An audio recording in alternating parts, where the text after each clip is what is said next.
Road adventures captured in 4K from this small yet super powerful dashcam.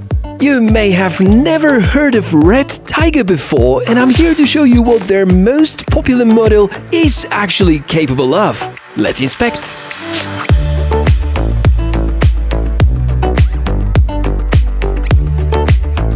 Hey, welcome to the channel. Nice to meet you at the place where we inspect cool tech. Mostly smart gadgets and such that are in compact size and can give you some pretty awesome footage, like dashcams, a practical tool that you want to be problem and maintenance free and hopefully never really use it unless it comes to investigating accidents or simply enjoying some city sceneries.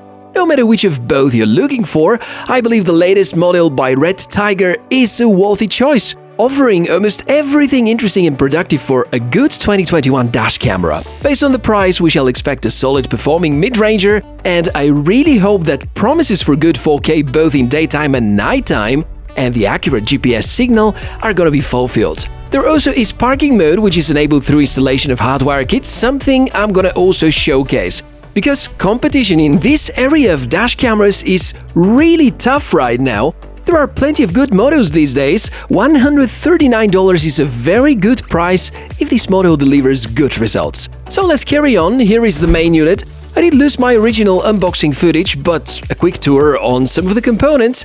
As you're going to notice, there are a bunch of accessories included so that you can easily mount the dashcam on your vehicle. The standard edition actually comes with the rear unit as well, but in this review I'm going to mainly focus on the front device, since it is the one that most of you, my dear friends, are going to use the most as well.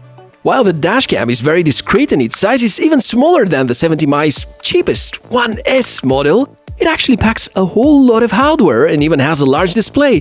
I'm really happy to see physical buttons for controlling. Touch-based navigation may be a nice idea for smartphones, but with dash cameras, where you actually don't have static environment, having physical buttons is, in my opinion, a big advantage. So let's talk about the specs, shall we? 4K ultra-high definition resolution means that you're going to have very detailed footage. The really good Sony IMX415 image sensor as a main one, the powerful NT96670 chipset, there's a 170-degree field of view for the front lens, a built-in GPS, up to 256 gigs microSD support, the excellent and bright 3.16-inch screen, supercapacitor, Wi-Fi option, therefore a smartphone app, and all the needed accessories for installation. So the specs sound decent. The combination of an image sensor and chipset is quite good. The chipset is known for being a great performer with some action cameras, and the image sensor is from the Sony Starvis line, precisely developed to provide excellent results, especially in low light. Just as a side note, 4K with dash cameras is quite a challenge these days because of the pixel density.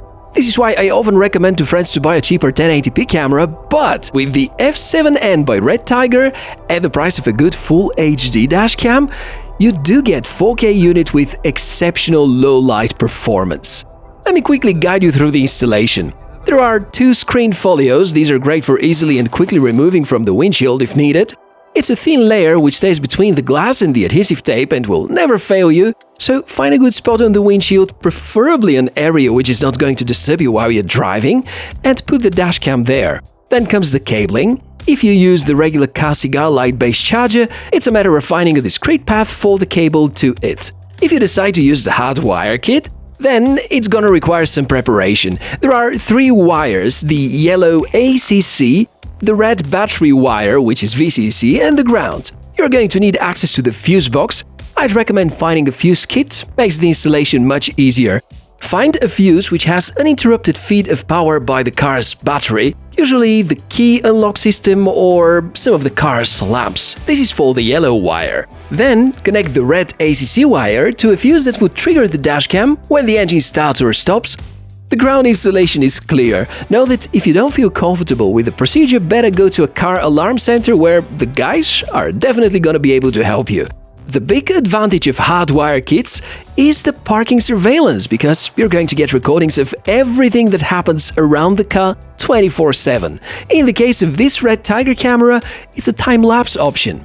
A quick tour across the menus is gonna help us to get to know the camera even better. These are the video modes, choices between different resolutions.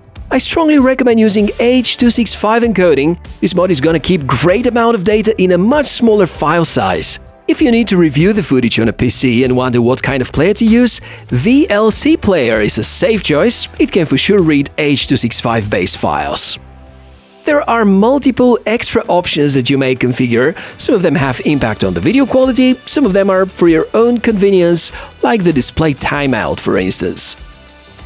Sample time. I wish there was a bit more sunshine to show you, but I haven't seen the sun for like 2-3 weeks and it's been a cat and mouse game. On the other hand, seeing more footage that is shot at lower light only comes to show the decent quality of the video recordings. Very detailed, very sharp picture. Due to the very wide angle of view, there clearly are some distortions towards the edges of the image, which is well expected for any ultra-wide lenses. Important is that you can easily zoom in and have good visibility on many details. Side by side with a lot more expensive dash cameras shows that, indeed, the Redtiger F7N is a top performer and is well worth the money.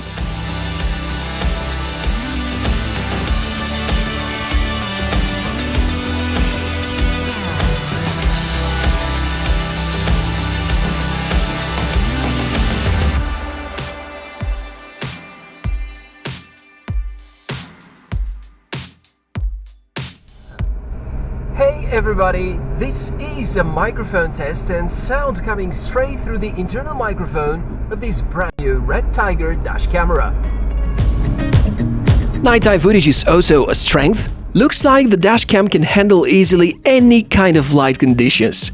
You can use the smartphone app to conveniently download and review the files and do some basic configuration changes. Can be really helpful. It's called UCam and can easily be downloaded through the QR code provided. Works like charm when it comes to finding the right spot of the footage and copy it to your smartphone.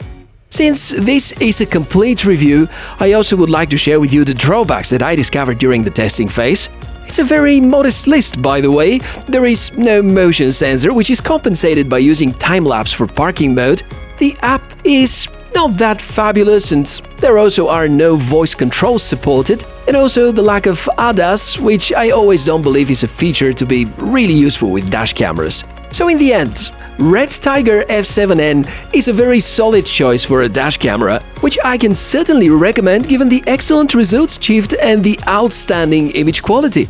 I do hope Redtiger are going to carry on improving the software side, and also that the product is going to turn out to be long-lasting. In case you already have it in your car, make sure to drop a line and let us know how the product performs in the long run. This has been everything about this episode, and thanks a lot for watching this review until the end. Appreciate your kind support. For any questions or comments, feel free to check in the corresponding section below the video. Take good care, drive safely. See you soon!